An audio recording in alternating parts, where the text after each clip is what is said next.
Halo, Assalamualaikum warahmatullahi wabarakatuh. Perkenalkan, saya Putri Irma Suryani, mahasiswa PPG Prajabatan Angkatan 1 tahun 2024, jurusan Bahasa Indonesia dari Universitas Muhammadiyah Profesor Dr. Hamka. Kali ini saya akan menjelaskan tentang pembelajaran yang menerapkan metode WERTU. Silakan disimak. Metode WERTU merupakan metode yang digunakan untuk membantu guru mempertimbangkan hal-hal penting yang diperlukan ketika sedang merancang kegiatan pembelajaran. Terdapat 7 tahapan dalam metode WERTU. Pertama, ada Where and Why.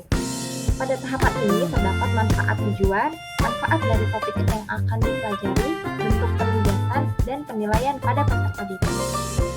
Siswa perlu memahami kemana arah pembelajaran dengan jelas dan mengapa perlu mempelajari hal tersebut. Hal ini bisa dilakukan dengan pretest pada awal pengenalan materi atau mengisi KWL chart atau What I Know, Want to Know, and Learn yang berfungsi untuk memaparkan sejauh mana siswa memiliki prior knowledge terhadap tujuan pembelajaran yang sedang berlangsung.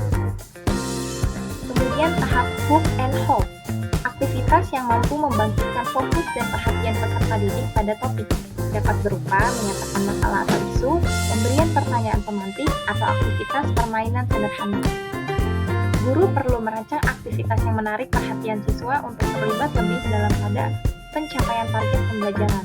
Sebisa mungkin, guru merancang aktivitas yang membuat siswa tertantang untuk berpikir lebih dalam dan memancing rasa keingintahuan.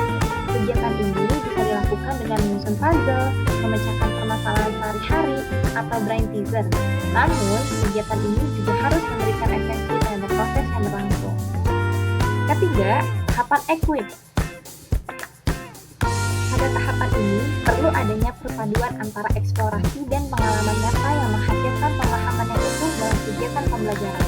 Pemahaman membutuhkan campuran dari pengalaman yang dirancang dengan baik, refleksi dari setiap pengalaman, dan instruksi yang ditargetkan berdasarkan pengalaman dan tujuan.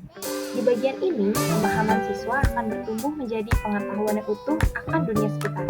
Setelahnya, siswa berpotensi mampu mengaplikasikan pengetahuan yang didapatkan pada berbagai situasi yang relevan. Kemudian, tahapan keempat, Tracing, Reflect, and Revise.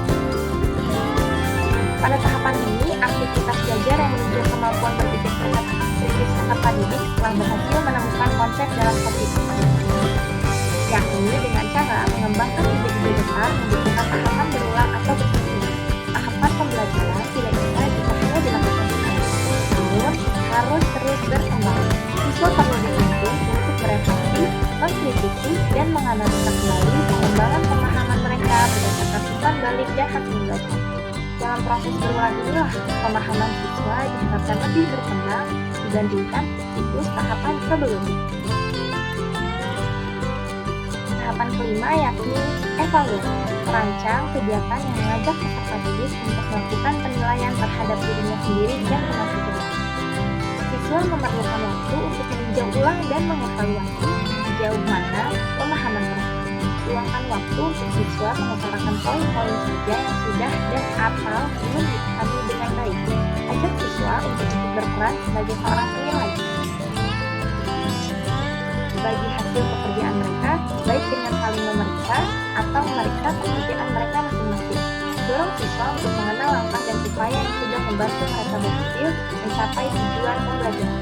Mereka bisa menuangkannya dalam bentuk jurnal atau poster atau hal lainnya yang membantu mereka mengekspresikan setiap pengumpulan dan keberhasilan mereka dalam belajar.